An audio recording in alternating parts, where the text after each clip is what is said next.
200 रुपए का 1 litre. Market में 180 का भी 1 लीटर है, मार्केट में 160 का भी 1 लीटर है, 140 का भी है। तो वो पूछेगा आपका इतना महंगा क्यों? तो आप ज्यादातर पता क्या बोलते हो, 160 वाला खाओगे, ये नकली है, इसमें मिलावट है, इसको खाने के बाद जल्दी मर जाओगे। ये 200 वाला प्योर है, इसको खाओगे ज्यादा जियोगे।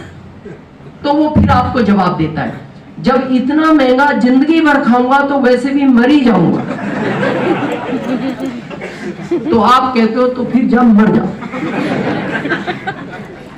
हो गया काम। नॉलेज लो, नॉलेज के बाद फील्ड में बात करो लोगों से। कर सकते हैं? यस। 2 से, 4 से, 8 से, 10 से, 20 से, 25 से, कितने लोगों से बात कर सकते हैं? 2, 4, 6, 10, 12, कितनों से करनी है? कम से कम 2, ज्यादा से ज्यादा पूरा भारत। और किससे करनी है? आदमी जैसा नजर आना चाहिए, आदमी जैसा हो, बात कर लो। हम क्यों डरते हैं बात करने से? क्योंकि हमें एक बात का डर है, कहीं इसने बात करने के बाद ना कर दिया, क्योंकि इस चीज का बहुत डर है। आपको क्या चाहिए? यस। मिलता क्या है? नो। दुख होता है जब कोई नो बोलता है, मोरल डाउन होता है, कॉन्फिडेंस कम होता है। आज के बाद बढ़ेगा।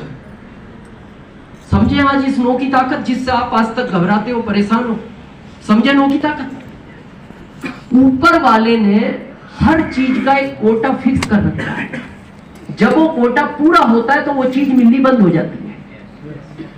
हर चीज का ऐसे ही है। जैसा आप देखना, किसी को शुगर 40 साल में होता है, किसी को 70 में होता है। तो ये 70 वाला डॉक्टर से पूछता है शुगर हो गया? बोले हाँ 70 साल के हो गए, हो गया आपको।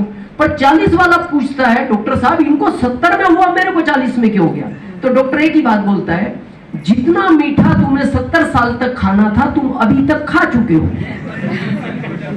तुम्हारा कोटा पूरा हो गया, इसलिए तुम्हें शुगर हो गया। और ये रियल है। बहुत सारे सीनियरों को पता है, सरोज को तो पता ही है, मेरे को एसी में बैठने के बाद बहुत छींक आती है, सुबह 5 मिनट बहुत छींकें आती है। मैंने कई डॉक्टरों से कंसल्ट किया तो उन्होंने कहा दिनेश जी आप एसी में बैठना बंद कर दो, एसी को इग्नोर करो। मैंने कहा एसी इग्नोर कैसे करें? वो फ्लाइट वाला तो बंद नहीं करेगा मेरे लिए, राजधानी पूरी एसी होती है, राजधानी में भी बंद नहीं करेगा, उसमें तो स्लीपर ही नहीं है, मैं ज्यादातर इन्हीं 2 से ट्रेवलिंग करता हूं। तो उसने कहा फिर कुछ नहीं हो सकता। मैंने कहा प्रश्न ये नहीं है कुछ नहीं हो सकता, प्रश्न ये है कि मेरे साथ जो लोग सफर करते हैं उनको क्यों नहीं छींक आती? तो डॉक्टर ने एक ही बात कही, आपको पूरी जिंदगी में जितना एसी यूज करना था आप कर चुके हो, आपका कोटा पूरा हो गया। ऐसे ये सत्य है, जिस दिन ये कोटा पूरा हो जाएगा तो ये मिलने बंद हो जाएंगे, फिर आपको केवल यस वाले मिलेंगे। और फिर भी आपको अगर डाउट है थोड़ा और समझते हैं, हमारे बीच लीडरशिप अचीवर है? लीडरशिप, हाथ खड़ा करें एक बार, नहीं बैठ हाथ कर।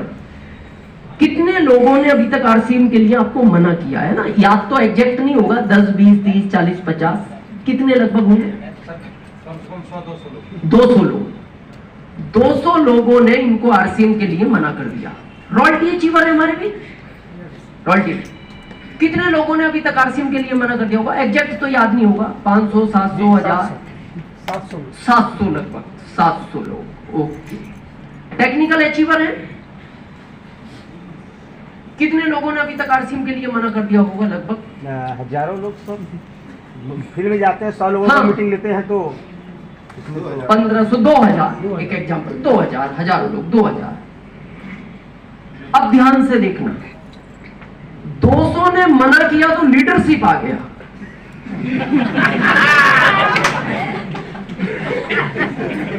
700 ने मना किया तो रॉयल्टी आ गया, 2000 ने मना किया तो टेक्निकल आ गया। अब मैं आपसे पूछता हूं, ये घाटे का सौदा है?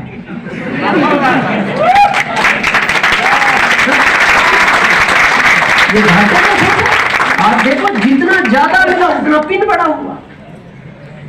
तो आज के बाद ढूंढो इनको, नो वालों को ढूंढो बाहर जाके। और जैसी अब आपको कोई नो कहेगा अब आप खुश हो गए, कोटा कंप्लीट हो रहा है।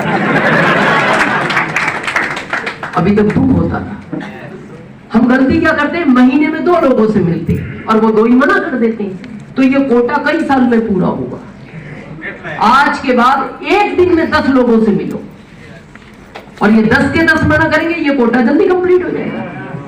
और आपको खुशी भी होगी, जिस दिन ज्यादा लोग मना करें उस दिन और खुश हो, जल्दी कोटा कंप्लीट होगा।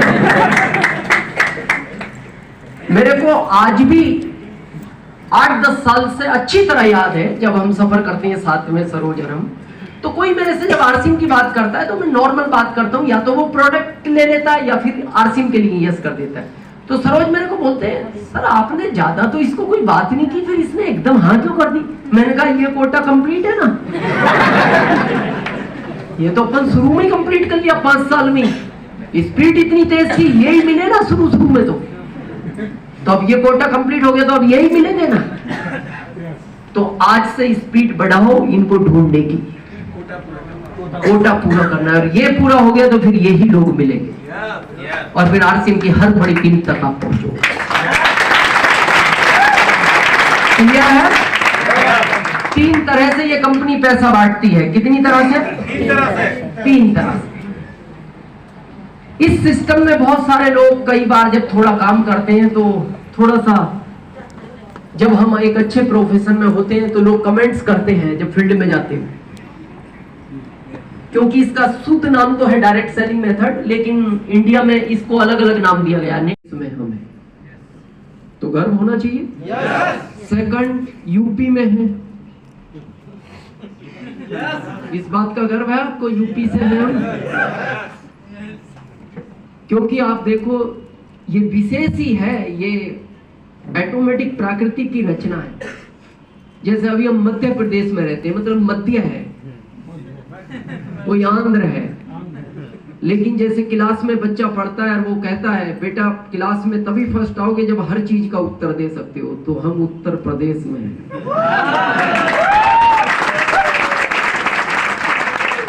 क्योंकि उत्तर प्रदेश के बारे में ये कहा जाता है ये एक ऐसा प्रदेश है जो हर चीज में नंबर 1 है। मतलब जैसे एक बच्चा नहीं होता ऑलराउंडर, ये ऐसा प्रदेश है, मतलब हर चीज में ही नंबर 1 है। पर हमें ज्यादा खुश नहीं होना चाहिए, ये कुछ ऐसी चीजों में भी नंबर 1 है जहां नहीं होना चाहिए। पर अब वो बच्चा ऑलराउंडर है तो वो क्या कर सकता है। क्योंकि मेरे को वो घटना याद है, एक बार एक इंटरव्यू हो रहा था दिल्ली के अंदर टेररिस्ट लोगों का, आतंकवादियों का, तो उनको पूछा गया कि भाई तुमने भारत में बहुत नुकसान किया और कई जगह किया, लेकिन तुम उत्तर प्रदेश में नहीं कर पाए, ज्यादा नुकसान उत्तर प्रदेश में तुमसे नहीं हुआ। तो उन्होंने कहा हमने प्रयास तो बहुत किया लेकिन हमें सफलता नहीं मिली। तो उनसे पूछा गया ऐसा क्यों हुआ? बोले जी हमारा एक सिस्टम है, हम 5 लोगों का एक ग्रुप होता है, वो ग्रुप क्या करता है, पहले हम एक आदमी हमारा जाता है भीड़ भाड़ का एरिया देखता है, तो भीड़ भाड़ के एरिया में देखने के बाद वो आदमी रिटर्न आ जाता है। फिर 1 घंटे बाद हमारा दूसरा आदमी जाता है, उस भीड़ के एरिया में एक साइकिल चुपके से खड़ी कराता है। फिर 1 घंटे बाद हमारा तीसरा आदमी जाता है, उस साइकिल पे कुछ विस्फोटक चीज रखाता है। फिर 1 घंटे बाद हमारा चौथा आदमी जाता है, रिमोट ऑन करता है, वहां नुकसान हो जाता है। तो हमने कई बार साइकिल खड़ी की,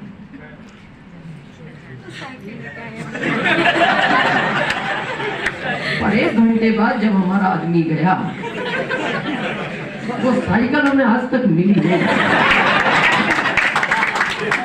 अब उनको क्या पता अब नंबर 1 है। तो अच्छी बात है ये, और आपको इस बात का भी गर्व होना चाहिए कि अभी आरसीएम भारत में यूपी में 3रे नंबर पर है। यानी इतने बड़े देश में आरसीएम का 3रा नंबर भारत का यूपी में है, तो अब बहुत ज्यादा टाइम नहीं लगेगा नंबर 1 बनने में, क्योंकि हम हैं ही नंबर 1 तो आएंगे नंबर 1। और बहुत लोग मेरे बारे में जानते हैं और सरोज से आज आप शायद पहली बार ही मिले हैं, क्योंकि आसपास मीटिंग होती है। तो वहाँ क्या हुआ कि होटल में मेन्यू में इडली थी। अब वो इडली में, जैसा सरोज ने कहा, आजकल मिलावटें बहुत चल रही हैं, हम वैसे बाहर का इग्नोर करते हैं, लेकिन हमने कहा चलो हल्का फुल्का है खा लेते हैं, तो उसमें कुछ होगा ऐसा। उसके बाद स्वास्थ्य बहुत ज़्यादा गड़बड़ हो गया। लेकिन RCM में कहते हैं कि अभी दरोगा जी बात कर रहे थे, जब RCM अपने अंदर होता है तो फिर वो स्वास्थ्य रुकावट नहीं बनता। और सुबह तक आने का विचार नहीं था, लेकिन फिर सरोज ने डिसीजन लिया। और जैसा भी कहा कि तकलीफ थी, तकलीफ इसीलिए होती है जब आदमी ऊंचाइयों से नीचे की तरफ जाता है। मैं तो खुश था अपने जीवन में, क्योंकि मैं तो नीचे से बढ़ रहा था ऊपर की तरफ। प्रॉब्लम इनको थी, क्योंकि जब इनका जन्म हुआ तो उस समय इनके घर में कारें थी, बंगले थे, और हमारे घर साइकिल नहीं था। अब ये रिश्ता किया पिताजी ने उस समय, तो गलती इसमें हमारी तो है नहीं भाई, उनको बराबर का देखना था। हाँ, बराबर की रिश्तेदारी देखनी चाहिए थी। और मेरा ऐसा मानना है कि बराबर में ही रिश्तेदारी करनी चाहिए, क्योंकि अमीर ससुराल के अगर फायदे हैं तो नुकसान भी है। फायदा क्या है अमीर ससुराल का? कि आपको कोई आर्थिक तकलीफ हो तो वो मदद करते हैं। नुकसान ये है अगर उनकी बहन को कोई तकलीफ हो तो वो एक्स्ट्रा मदद करते हैं।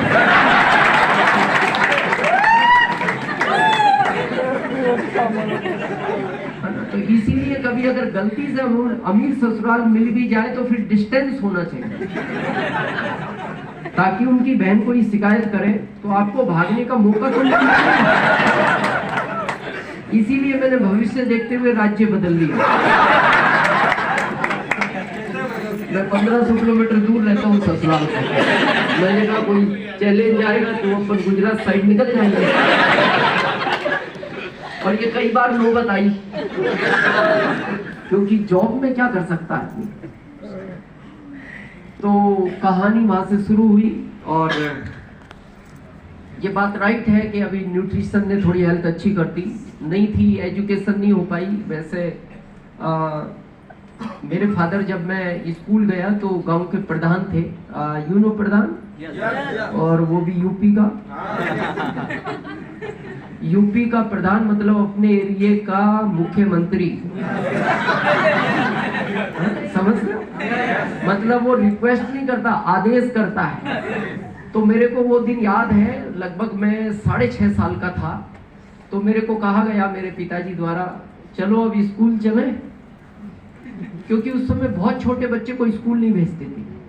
आजकल तो परंपरा बदल गई, 5 साल, 4 साल, 3 साल, 2.5 साल, अभी तो प्ले स्कूल में 2 साल में बच्चे को डाल देते। मेरा ऐसा मानना है ज्यादा छोटे बच्चे को स्कूल नहीं भेजना चाहिए, उसका मानसिक और शारीरिक विकास रुकता है। अभी जब मेरा पोता 5 साल का हुआ तो हमने उसका एडमिशन कराया। तो हालांकि उसके माता पिता नाराज हुए मेरे से, बोले आपका टाइम अलग था, आपका जमाना अलग था, उस समय पढ़ाई नहीं चाहिए थी, आज चाहिए, आज बगैर पढ़ाई के काम नहीं होता। तो मैंने उनको एक ही लाइन कही, बगैर पढ़ाई के काम चल रहा है कि नहीं?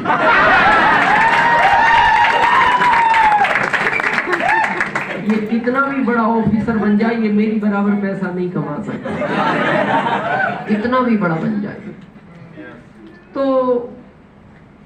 समय का रहता है। तो उस समय मेरे पिताजी ने कहा स्कूल चले। तो उस समय स्कूल में प्रिंसिपल नहीं होते थे, हेड मास्टर हुआ करते थे, हेड मास्टर। और उस समय बच्चे को एडमिशन नहीं दिलाया जाता था, भर्ती कराया जाता था। तो मेरे फादर ले गए और हेड मास्टर साहब को कहा, ये मेरा बच्चा है और इसको ठीक से पढ़ाना।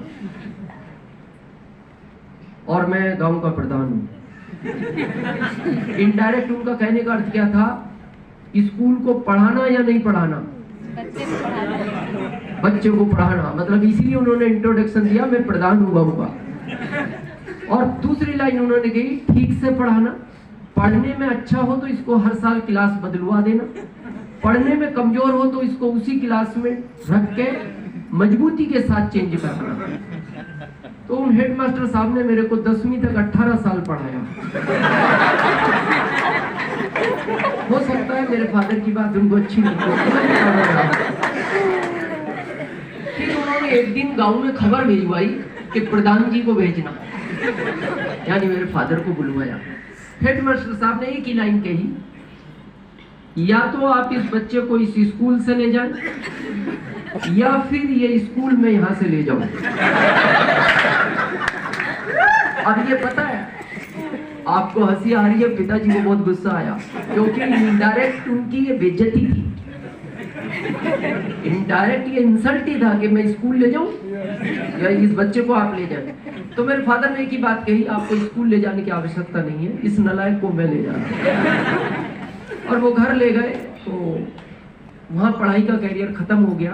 तो मेरी माँ ने कहा, खेती तो तुमसे होगी नहीं बेटा, क्योंकि खेती में मजबूत आदमी चाहिए, तो तुम कोई काम करो, जैसा सरोज ने कहा। फिर हम एमपी चले गए, और एमपी जाने के बाद मैं जॉब कर रहा था अपना 2075 रुपए में। और मैं एमपी गवर्नमेंट को इसलिए थैंक्स देता हूँ कि 10वीं फेल वालों का ध्यान रखती है। तो जॉब करते हुए मैं जब अपने जॉब पे पहुंचा, तो मेरे जो बॉस थे, यानी मेरे सीनियर, उनको कोई आरसीएम का प्लान दिखा रहा था।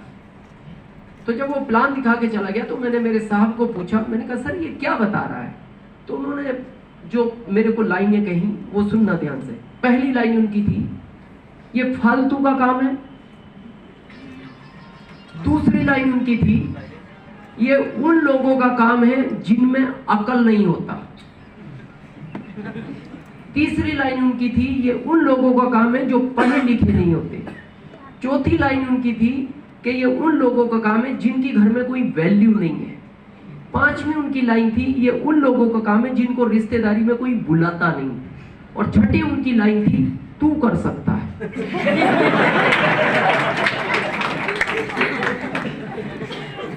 आप समझ रहे?